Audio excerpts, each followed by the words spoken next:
Hi everyone, welcome to our YouTube channel keep it simple. आज के video में हम बात करेंगे इलॉन मस्क की, जिन्होंने ट्विटर में 9.2% की हिस्सेदारी खरीदी है और इसके बाद ये ट्विटर के लार्जेस्ट शेयर होल्डर बन गए हैं। और इस न्यूज के बाद ट्विटर का शेयर कल 27% से भी ज्यादा भागा है। तो इस टॉपिक को हम इस वीडियो में डिटेल में डिस्कस करेंगे। और आगे बढ़ने से पहले अगर आपने अभी तक चैनल को सब्सक्राइब नहीं किया तो प्लीज सब्सक्राइब करके हमें मोटिवेट कीजिए। तो सबसे पहले अगर बात की जाए आज के टॉपिक के की प्लेयर्स की, जैसे कि इलॉन मस्क जो कि पेपैल और टेस्ला के को फाउंडर हैं, इसके साथ साथ ये स्पेस एक्स, न्यूरालिंक और द बोरिंग कंपनी के फाउंडर भी हैं। और आज की डेट में ये टेस्ला के सीईओ की तरह काम करते हैं और स्पेस एक्स में ये सीईओ और लीड डिजाइनर हैं। ये दुनिया के सबसे ज्यादा अमीर व्यक्ति हैं, चाहे वो ब्लूमबर्ग बिलियनियर इंडेक्स हो या फोर्ब्स की जो रियल टाइम बिलियनियर लिस्ट है, दोनों के हिसाब से। आप यहाँ देख सकते हैं ब्लूमबर्ग बिलियनियर इंडेक्स के हिसाब से 4 अप्रैल को इनके पास 273 बिलियन की दौलत है। और जो फोर्ब्स का रियल टाइम बिलियनियर लिस्ट है उसके हिसाब से इनके पास 302 बिलियन यूएस डॉलर की वेल्थ है। और अगर बात की जाए ट्विटर की, तो ये एक सोशल मीडिया साइट है जिसका कि प्राइमरी पर्पस है लोगों को आपस में कनेक्ट करना। और यहाँ पे लोग अपने थॉट्स को एक बड़ी ऑडियंस के साथ शेयर कर सकते हैं। और अब अगर बात की जाए लेटेस्ट डेवलपमेंट की, तो इलॉन मस्क ने ट्विटर में 9.2% का स्टेक खरीदा है और इसके बाद ये ट्विटर के सबसे बड़े शेयर होल्डर बन गए हैं।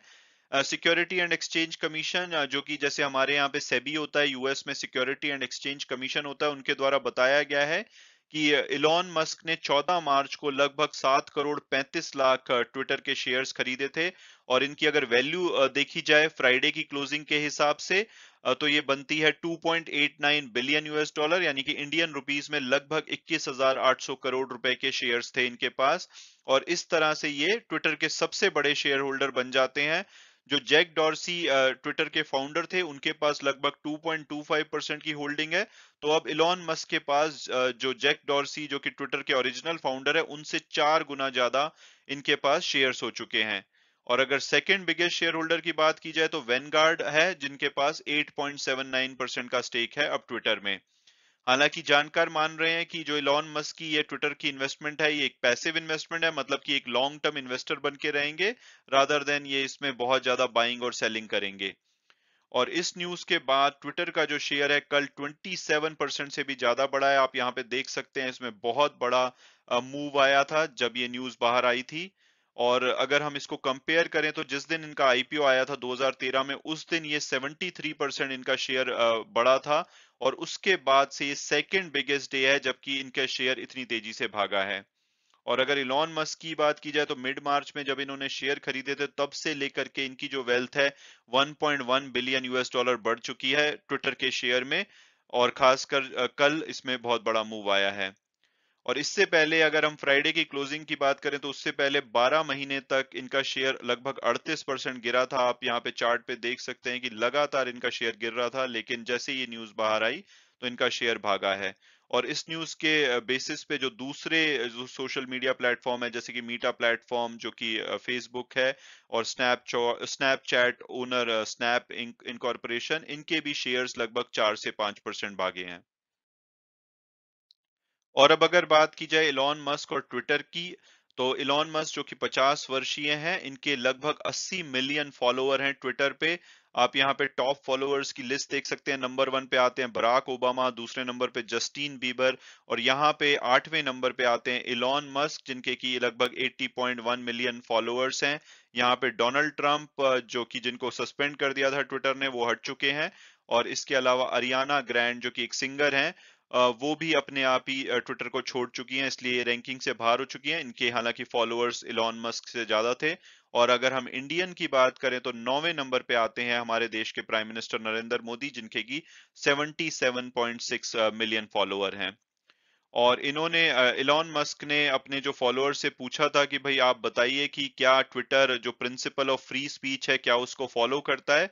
इसके बाद जो 70% से ज्यादा इनके फॉलोअर थे, उन्होंने कहा था कि नहीं, ये फ्री स्पीच को के प्रिंसिपल को फॉलो नहीं करते। और इसके बाद इलॉन मस्क ने बोला था कि भाई शायद इनको एक नया प्लेटफॉर्म चाहिए होगा सोशल मीडिया के लिए, और ये अपना एक प्लेटफॉर्म शुरू करने का सोच रहे हैं। और कुछ एनालिस्ट ये मान रहे हैं कि हो सकता है कि ये अपने जो स्टेक है ट्विटर में उसको बढ़ाएं। अभी जो 9.2% है इसको एक कंट्रोलिंग इंटरेस्ट तक ले जा सकते हैं, यानी कि वोटिंग पावर का जो 50% से ज्यादा स्टेक होता है वो भी ये बढ़ा सकते हैं। और ये जो ट्विटर के one of the biggest personality हैं इलॉन मस्क, आप देख सकते हैं 8th नंबर पे आते हैं फॉलोअर की लिस्ट में। और काफी बार ये ट्रबल में भी पड़ जाते हैं इस प्लेटफॉर्म पे किए गए अपने ट्वीट के द्वारा। जैसे कि इन्होंने 2009 को ये साइट ज्वाइन की थी ट्विटर, और तब से ये बहुत बड़ी बड़ी अनाउंसमेंट कर चुके हैं ट्विटर पे। और इसके अलावा इन्होंने एक अनाउंसमेंट करी थी कि भाई टेस्ला में ये प्राइवेट जा रहे हैं, यानी कि उसको डीलिस्ट कराएंगे। तो इसके बाद रेगुलेटर जो स्क्रूटनी है वो भी इनके ऊपर शुरू हुई थी, जो कि अभी भी चल रही है। और अब अगर बात की जाए कि भाई इस न्यूज़ का जो कंपनी के नए सीईओ हैं पराग अग्रवाल, उनके ऊपर क्या इम्पैक्ट पड़ेगा, तो ये एक मेजर टेस्ट हो सकता है पराग अग्रवाल के लिए, जिन्होंने कि जैक डॉर्सी जो कि फाउंडर थे ट्विटर के, उनको रिप्लेस किया था नवंबर 2021 में, जबकि अनएक्सपेक्टेडली जैक डॉर्सी रिजाइन कर गए थे कंपनी से। हालांकि पराग अग्रवाल ने अभी पीछे बोला है कि ये जो ट्विटर की अकाउंटेबिलिटी है उसको बढ़ाएंगे, डिसीजन मेकिंग को फास्ट करेंगे, और ओवरऑल जो प्रोडक्ट एग्जीक्यूशन है उसको इम्प्रूव करेंगे। और कंपनी ने एम्बिशियस गोल्स भी अपने लिए सेट किए हैं, जैसे कि अपने एनुअल रेवेन्यू को ये 7.5 बिलियन यूएस डॉलर तक इंक्रीज करना चाहते हैं। और जो इनके डेली एक्टिव यूजर्स हैं उसके नंबर को ये 315 मिलियन तक ले जाना चाहते हैं 2023 के अंत तक। और अभी बात की जाए तो लास्ट डेटा के हिसाब से इनके लगभग 217 मिलियन डेली एक्टिव यूजर हैं। और जब इन्होंने जैक डॉर्सी को रिप्लेस किया था पराग अग्रवाल ने, तो इलॉन मस्क ने एक क्रिप्टिक ट्वीट भी किया था। आप ये ट्वीट देख सकते हैं, जिसमें कि पहली फोटो में दिखाया था कि जो पराग अग्रवाल हैं वो जो यूएसएसआर के डिक्टेटर थे जोसेफ स्टालिन, उनकी तरह दिखाया हुआ है।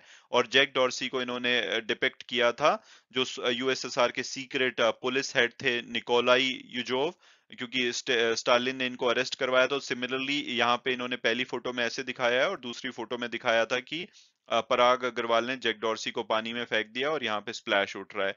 तो इस तरह से इन्होंने इस ट्वीट करके इनका स्वागत किया था।